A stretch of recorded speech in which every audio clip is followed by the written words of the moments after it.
full NBA show today. Oh, there it is. Full. And we have to start with your stupid team, Marcellus. Best in the West. That sounded a little personal. Yeah, it's definitely personal. Personal. All right, what can I say? They beat the Nets last night, 127-95, 32-point win for non-math people who can't read. Doc Rivers, talk to us about how awesome your team is right now. Awesome.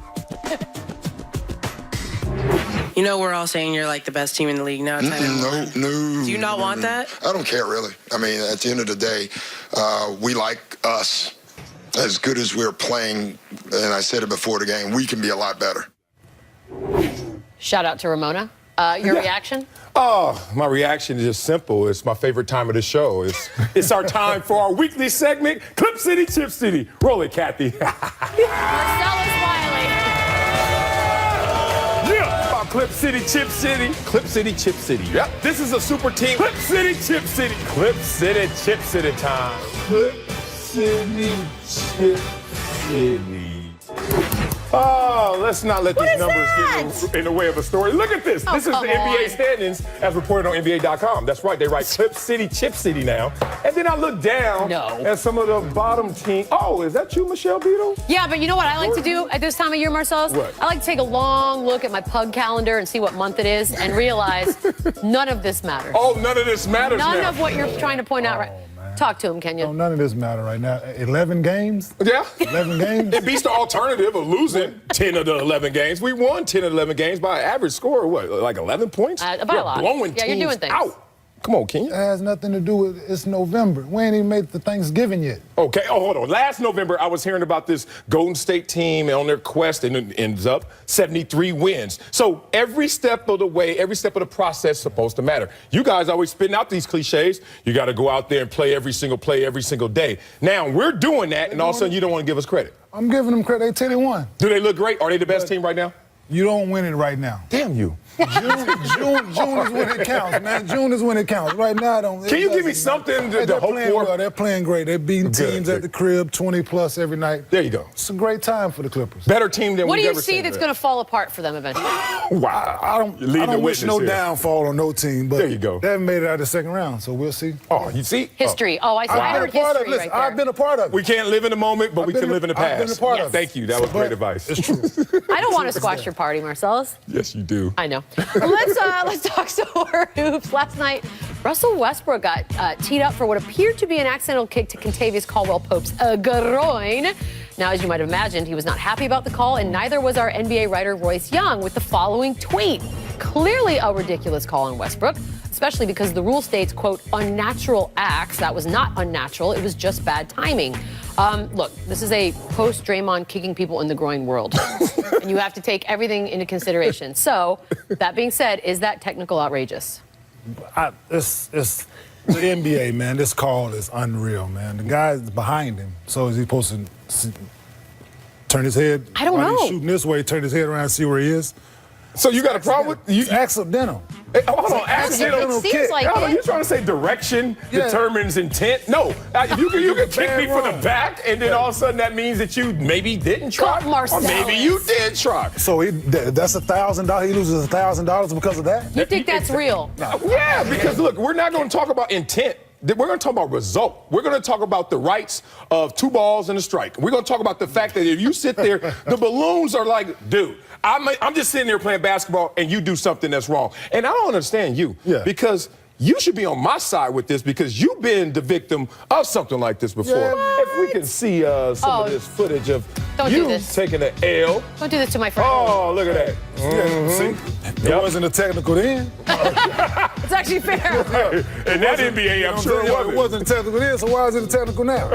No, and I'm in real live pain right now. Yeah, you look like you're dying. Look, okay, so let me ask you this. We get mad about refs when they miss calls, but isn't the whole point of having human officiating is that you should have the ability to take each thing into consideration as case by case? And in this particular case, was a groin kicked? Sure. But if you look at it, you realize it was completely accidental. You should know as a human being, like, all right, we're good. Unless this is the evolution of the Draymond kick, unless this is the sophistication of one Russell Westbrook saying, I know a way to play it off, like no one is going to see my intent. But in reality... So he's just going to wing his foot back, hoping somebody's there. Let's look at 1,000 Russell Westbrook jump shots. How many times does he kick his own butt back like this? How many times do you see that? Natural pull-up. If you're running full speed and you stop, Yeah. your feet automatically go that way. Everybody knows that, Marcellus. Everybody knows that. I just learned something He just happened to be in a bad spot. He's dropping jewels with no notes. I had no idea that would happen like that. You would kick your butt? He just happened to be in a bad spot. You guys agreed yet? No, huh? No. Interesting. The video. All right, well, so we'll keep going. We have a bit more of a serious topic. In a recent interview with Jackie McMullen, Phil Jackson called out LeBron James as an entitled player and shared this story about the Cavs superstar. Quote, when LeBron was playing with the Heat, they went to Cleveland and he wanted to spend the night. They don't do overnights. Teams just don't. So now Coach Eric Spoelstra has to text Wiley and say, what do I do in this situation? And Pat, who has iron fist rules, answers, you're on the plane. You are with this team. You can't hold up the whole team because you and your mom and your posse want to spend an extra night in Cleveland. Maverick Carter has taken issue with Jackson's use of the word posse, tweeting, quote, every step you take, they remind you, you ghetto. Today, LeBron also responded. We see the success that we had, but then there's always someone that lets you know how far we still have to go as African Americans, you know. And I just don't believe that Phil Jackson would have used that same term if he was doing business with someone else. To use that label, and if you go and read the definition of what the word posse is, it's not what I've built over my career. It's not what I stand for. It's not what my family stands for. Reactions. Kenyon. I agree with LeBron, 1,000%. If he wasn't dealing with a group of young black men, brown men, I don't think he would use that same term. But what is Phil Jackson commenting on LeBron James anyway for? LeBron has never played for a team that Phil's been a GM for, president for, coach for. What does he comment on him for? So I think Phil should worry about why the triangle don't work. That's a fair follow-up. I mean, wow. Let me just tear all this up because that's the best point. What's going on with the triangle, damn it? Context matters. Time of social unrest, as we know in this country, you got to be very cautious in what you say and how you deliver it. We're talking about the battle between racial insensitivity, and we're talking about people who may be hypersensitive. So that could be Maverick Carter, who is hypersensitive, and it could be Phil Jackson, who sounds insensitive. Let's answer this, because in life, three things happen. Thoughts turn into words that turn into actions. And I think LeBron's saying, there may be some prejudice here, because when you see 5 white guys, let's use an example, down the street, oh, look at that crew. When you see 5 black guys, you say, look at that gang. When you see 5 white guys working with an NBA player, you say, look at those associates. Or you look at the black guys and you say, look at that posse. I say posse for everything. Yeah. Well, look, Sir Mix-a-Lot made it very popular that my posse was on Broadway, but I don't think Phil Jackson was playing that song in his head when he was talking about that. And I do understand where Maverick's coming from. But I also understand that there's no malice intended here, so therefore let's not overreact to it. All right, so can we have this conversation? Are you sure? We're going to have this conversation. Oh, let's go. As like the white person sitting up here, because I want to be able to talk about these things, because what's going to happen again is we're going to get in a situation where somebody said a word, someone took it a different way than perhaps maybe they meant, maybe they didn't. I don't know, because I'm not in his head. And then we all sort of freeze because we don't know what we're allowed to say now. Yeah, oh yeah. What if posse, and look, Phil Jackson's like 120 years old, so let's just call it what it is. Like, the word posse to me has always just meant, like, if I have all my girlfriends here, I'm like, I got my posse and we're going to the restaurant. And I would not have taken it that way. Yeah. So is this going to be a situation where, you know, people who look like me don't see it as a sensitive issue? And maybe we're just not getting it? It's all sensitive, but people are sensitive, like you said, it can get taken out of context at any given time. But, like, you say things around certain people, you don't know how people are going to take it.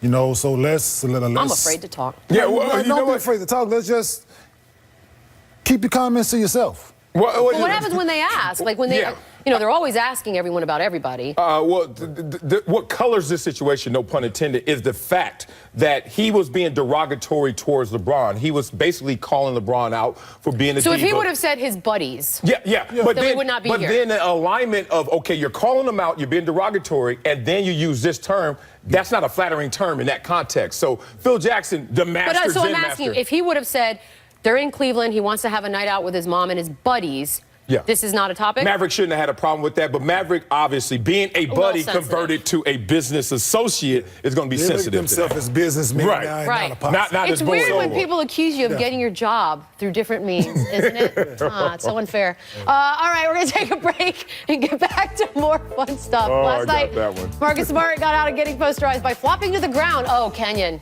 Kenyon. Is this okay? Mr. Smart. Not at all, man. Oh, look at that. This is SportsNation. Unreal. Hold on. The wind can't call the foul? No, not the wind? Yes. SportsNation is presented by Toyota. Let's go places. And in part by Arby's. Arby's. We have the meat.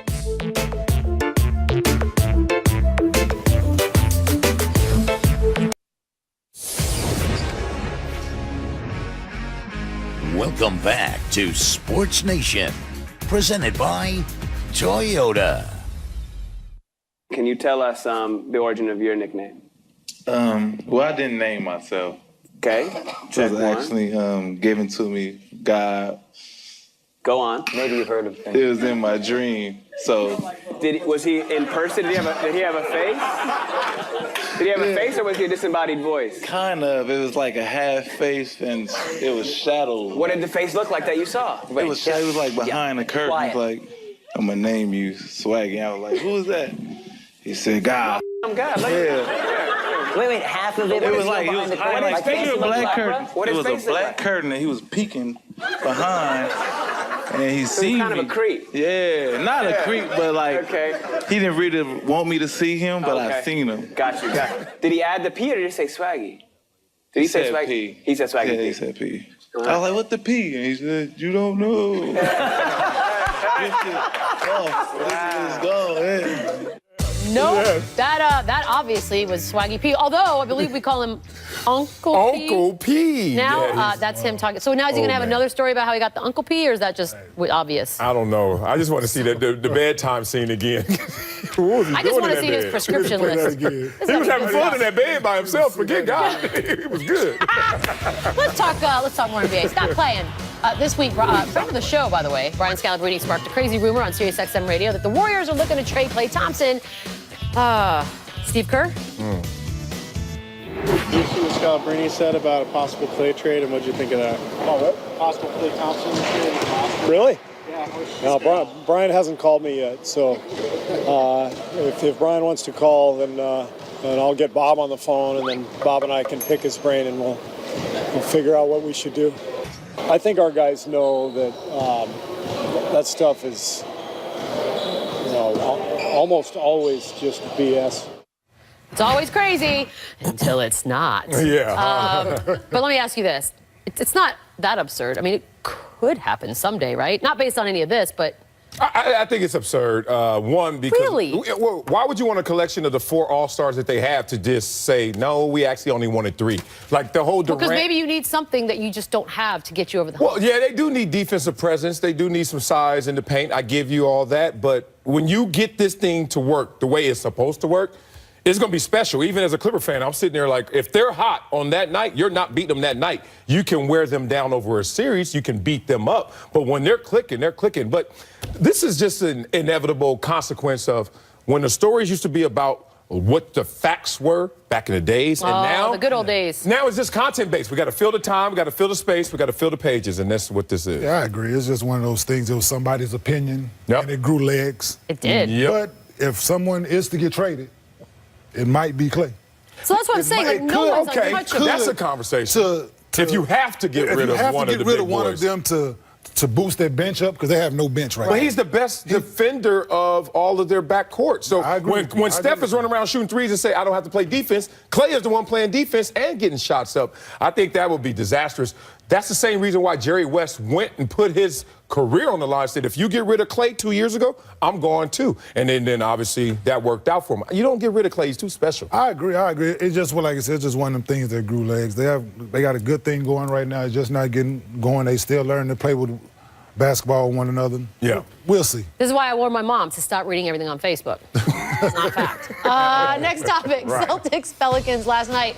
Solomon Hill threw down an amazing dunk on Marcus Smart, but was called for an offensive because guess what? Smart flopped. Now, this is really great flopping, right, Kenyon? Yeah, I think Marcus Smart and the referee should be fined. What? That's awful, man. He fell sideways. Like, come on, man. That's awful. No points for the courage to stand there and get posterized? Not at all, because no one will remember it. Yeah. After today, no one, because it was a charge call. But he got bailed out. I mean, you talk about, like, that could have been very ugly. And look, as a Clipper fan, he did fall sideways. I respect the flops. Like, that's what we do. We get away with that, too. The wind, the smell, I don't know, something made him faint. Yeah, but it wasn't contact, I'll give you that. Yeah, whatever it wasn't the actual contact from Solomon. But can we even be mad at him because it worked? I mean, what's the message here? Yeah. Keep doing it? Referees, like you said. Hey, he's like, that's his thing. He's done it before, by the way. Not the first time. Not the first time. Not the first time. This is his thing. Look, right back to him. Oh. Come on, man. He is going to hurt himself. Somebody shot him. Trying to act like he got hurt. He hit the ground harder than he got pushed. Remy on the roof. Remy on the roof. He looked like he actually looked like he got hit by you. Listen, he looked like he got hit by you. It literally looks like Man, I've never seen that play. Just come on, man. Like, you coming around the end and him standing there in the pocket. Like, I respect his commitment to the art. Thank you. I mean, he's good. He is something good. That's beyond great. I hope we get more of those. Last night, the Southern Illinois University basketball team lost to Arkansas on the road. But what losing coach Barry Hinson was upset about was the lack of attendance at the game. Now, he's familiar with Arkansas because he's been on coaching staffs at Kansas and Missouri State, so he's been in the arena a few times. Here he is. You want me to be honest? Yeah. That's not an Arkansas crowd. That's not Razorback crowd. But I've been in here. You guys know when I was in here. And I told our guys, when they bring that damn Arkansas flag out with 3 minutes to go in a game and you're yelling your off and they can't hear you, that's what it's all about. But that's not the Razorback crowd that I know. You guys got to get your butts. Where's the camera? Where's the Arkansas cameras? You got to get your butts back in this gym. Wow, direct message. Okay, again, to reiterate, he's the coach for the other team. Yeah, right. Getting mad at Arkansas. Yeah. I've never seen that. I guess he didn't get booed enough. What do you want? Yeah, I guess he wanted a more contentious crowd. It's an indictment on him as well in his program because a lot of times you come out to see the visiting team. That's true. So how good are you, Southern Illinois, showing up? We don't want to see you guys. We know what Arkansas is because we're fans of Arkansas. Did they win or did they lose? I don't even think it matters at this point. So what? Did he go out there and he was just like, we're not going to play. Right. There was no talk about the game or X's and O's, or it was just the crowd. This must be a thing because Pete Carroll just went on record talking about New England's crowd, saying it's not like our crowd. It's very classy, which is just basically I'm sorry. He just called a Boston crowd classy. He called it classy. Like, you know, you can hear, you can do your regular offensive signals. Might be a first. Yeah, all that stuff. So Boston. I know. They want it harder. They want a harder path, I guess. It's the outskirts. I'm sorry. Who won? Who lost? He won. He lost. Arkansas won. Again, like I said, it didn't matter. It didn't even. These dinosaurs are being used by a Japanese company for an attraction called Dino Park. Marcellus, this will be all you next. Nope, that's what the real dinosaurs were, fake. This is Sports Nation. Trying to tell y'all, why do you think they do this? Because it's just like the real one. One shot. He's like, you have 4 minutes. Time for Pulse of the Nation, presented by Toyota. Winners and losers. Marcellus. Yes, ma'am. What's happening here? Bonding. Too much. Too hard. Like too much. Yeah. We've all been there. No, we haven't. Yes, we have. I have never You've done had that. a handshake fail. Never. Yes, you have. You've had the hug that gone wrong, and you're like bumping to each other in the chest. Yes, right. I think it was a little grab. You know, DeAndre's 7 feet, CP is 6 feet. Yes, they were just off. Momentum. Just off. It's like a mismatch. Yeah, momentum. Winner. At least they're not fighting anymore. Large theropods. Here's some dinosaurs in Japan. It's a company called On Art Corporation, and it's an attraction that you can now go to, or I think eventually. These are the best robots I've ever seen, Marcellus. Oh, wow. Are you about to join the living when it comes to dinosaur reality? This is fake. Duh. Obviously. The whole dinosaur thing is fake. Okay, Duh. what are these based on? What are these based on? Yes. Someone's mind's creation of some figment of reality. So it's like Predator to you. Yeah, this is just like another movie, but okay, let's go to the So he don't believe dinosaurs He does not ever believe in exist? dinosaurs at all. Ever exist? Ever. With me there, Kmart? His face is everything. Come on, what, 6 billion years ago? Really? Being a good team. Next one. All right, so Joel Embiid does this where he hustles and his teammates just don't seem to have any help ready. Are you supposed to catch your teammate at that point? No. You're supposed to move out for the opposing team. You're supposed to move. Yeah. Nah, them dudes contagious. They always stay hurt, so I don't want that rubbing off on me. Yeah, but he ain't played in 2 years. I would find everybody on the team. You would? Find everybody for not Well, catching. nah, he He's stay just hurt. finding I don't want everybody that today. touching Kenyon me. rocks. We'll be back tomorrow. Get off me. He's fined everybody today. Yeah, right. The show of Nobody got money. Hey, that's what it's about.